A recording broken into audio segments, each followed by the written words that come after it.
feeling like I'm Akademiks. Can't ride away. Also made some wild statement about Kid Cudi, and Kid Cudi got him together immediately. I gotta hear this. So basically, Jim Jones claimed that uh, Kid Cudi's song "Day and Night" wasn't really that popular until Jim Jones jumped on it, and really, he's kind of responsible for Kid Cudi getting a record deal and getting played in New York City. This is the origin of their beef. Check this out. Jimmy hit the neighbor. And they showed me this kid Here we from go. the city. It wasn't. Yeah, that was one. You remixed that shit. I didn't know that shit. That's how y'all know Kid Cudi. You would have never known Kid Cudi if I didn't remix the record in New York City. I made that the biggest record in New York City. It wasn't Kid Cudi. Nobody knew who Kid Cudi was.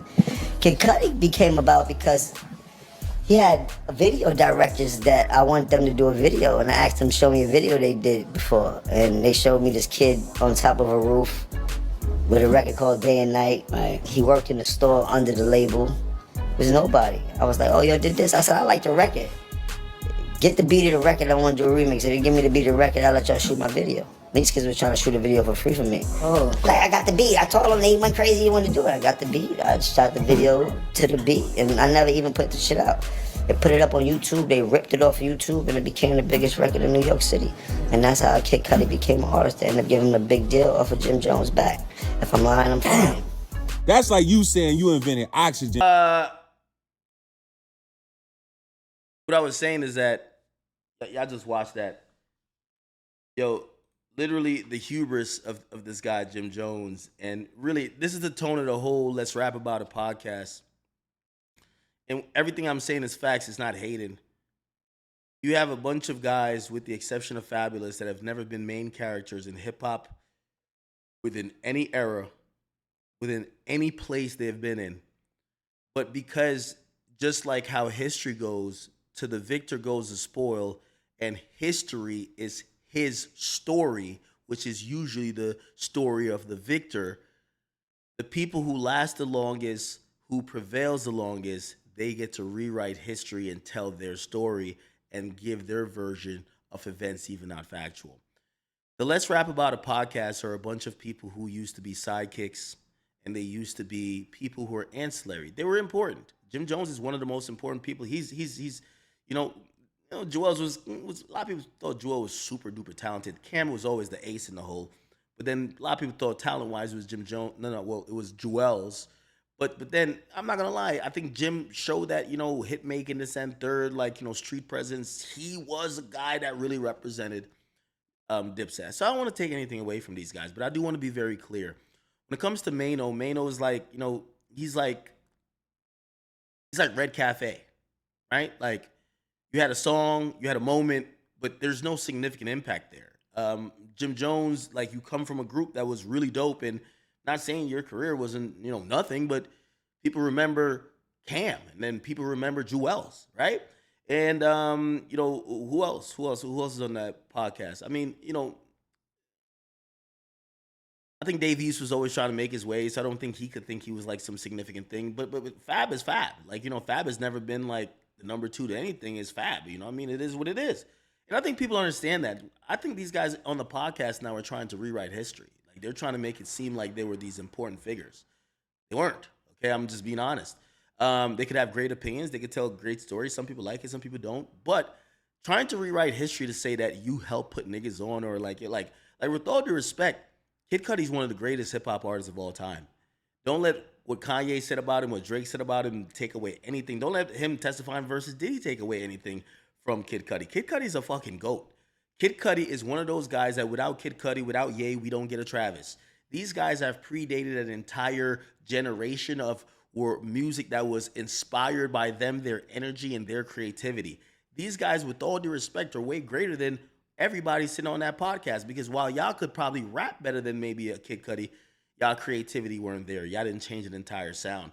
So for Jim Jones to come over here and like, yo, to try to like take credit for someone who's such a profound figure in hip hop, saying that, oh, if I didn't remix his song, he probably wouldn't have got a record deal and be who he was, sounded ridiculous.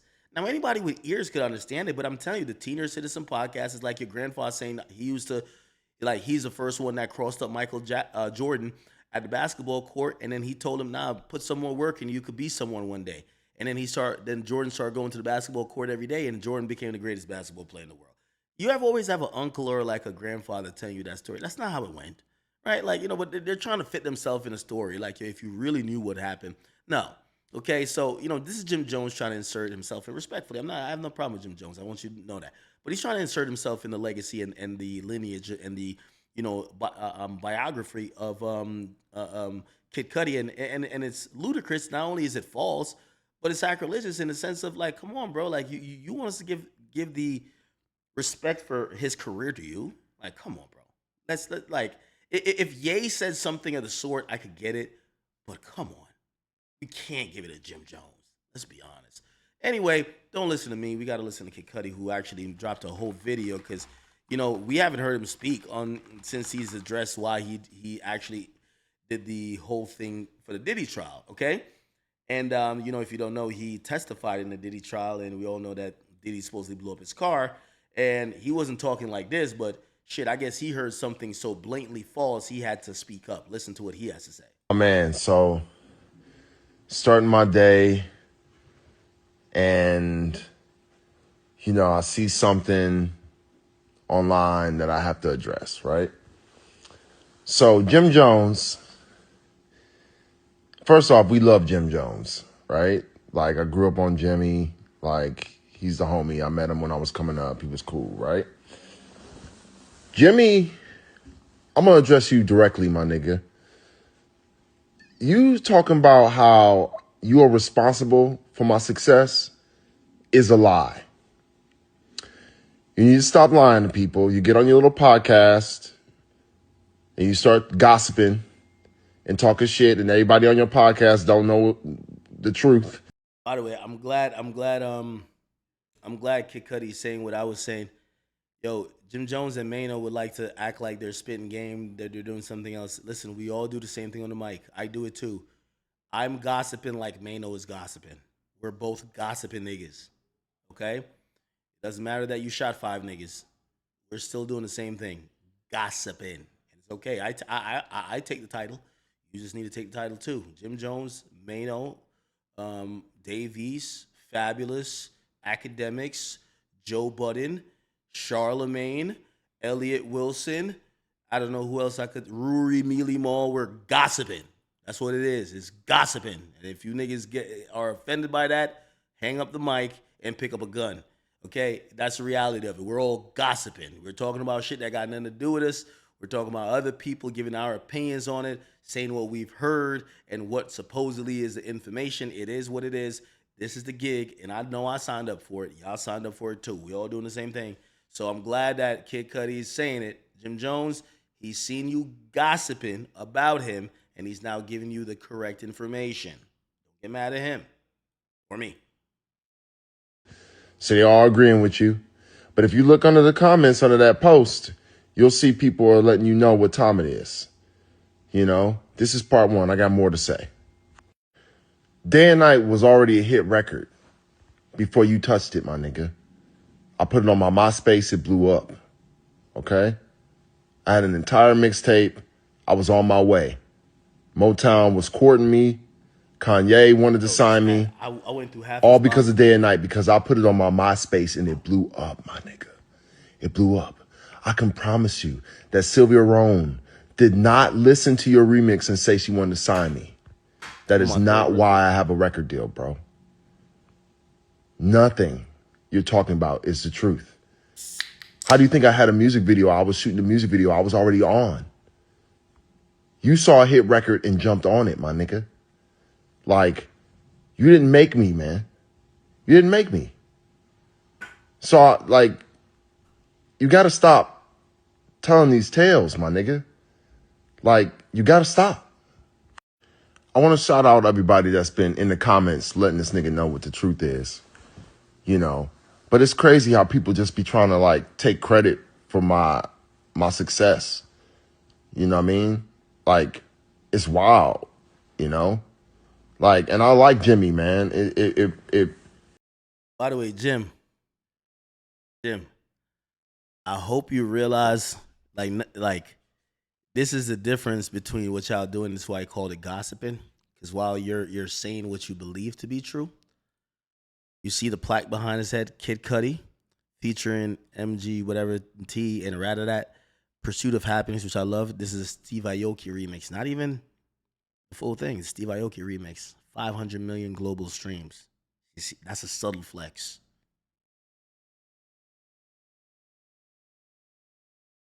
Kind of breaks my heart to hear him on here trying to take credit for something that he's not a part of. You know what I mean? You jumped on my shit. I didn't ask you to do that. You know? And granted, they played it on Hot 97 every day, and it was a thing on Hot 97 on the radio. But I was an international artist from jump. Like, I had the world, my nigga. I want to put this in perspective. I'm looking on Spotify right now. We Fly High Ballin'. There's 2 different versions of it. It has 60 million cumulative streams. I get it. That was dropped before streaming really was a thing, but same with Pursuit of Happiness. It just goes to show who's that nigga. Like, at the end of the day, it's Kid Cudi. Bro, it's Kid Cudi, my nigga. Like, I know we joke about him. Yo, the crop top. Yo, the fashion. Yo, this. Yo, that. But it's Kid Cudi, bro. Like, your biggest song. Like, he just got a random plaque in the back of him that's way bigger than it. You can't take credit for this man's success, gang. Like, you gotta have some respect. You get what I'm saying? And I get what he's saying. He's like, yo, I helped popularize it. But this is always the problem with New York City artists. They think New York is the world. Oh, yeah. I'm the reason it got played on Hot 97. That's really what took it over the top. Hot 97 did it. Okay. Like, I don't understand. I really don't understand. But I'm going to address this now. You know what I'm saying? Like, no more tales, my nigga. You ain't had nothing to do with this. So, yeah, man. Oh, man. So, starting my day, and, you know, Okay. I see something Now, Jim Jones responded. online that I have to address, right? So, Let me show you what Jim Jones responded and said. He said, if you not from New York, and by the way, you lost the argument in my opinion once you had to write that. If you not from New York, you would not understand. Here's the idea. Yo, New York niggas, this is why I've never claimed, like, I'm obviously, my media platform is based on the East Coast, but I hate to claim the shit because New York niggas think that if they don't look at something, it didn't happen. And it makes no sense when Atlanta been running this shit for like now 15, no, not 15 years. Yeah, about 15 years.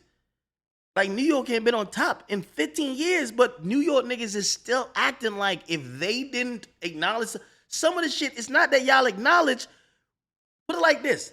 I could probably make this argument to say, Jim, you remixed the lit song for you to get on the radio, not for him to get on the radio.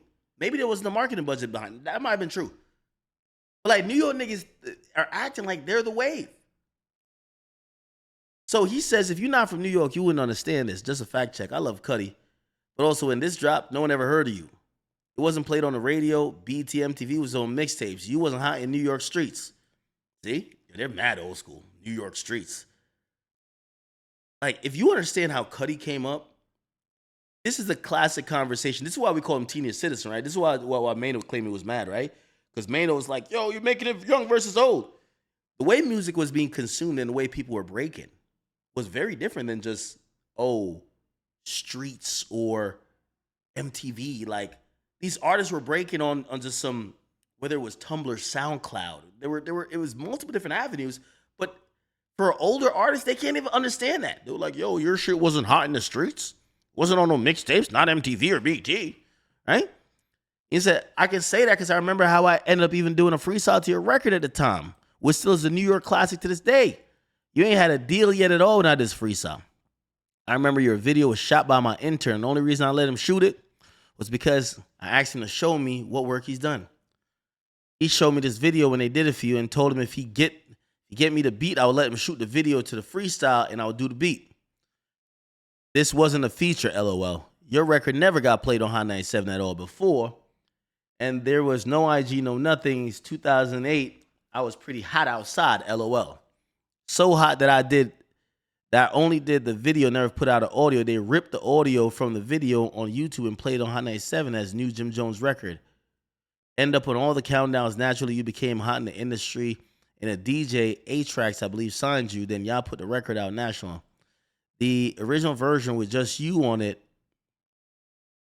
and you were on fire. I recall vividly, We Can Call Your Ex-Manager, which is the same person who was my intern and the video director, but we won't have that slander on the truth. Keep Me on Your Explorer. Too easy. Should slap yourself for reading this long-ass essay. LOL, y'all fall for anything. Is he telling us he's trolling? Okay. Okay. Okay. All right. All right.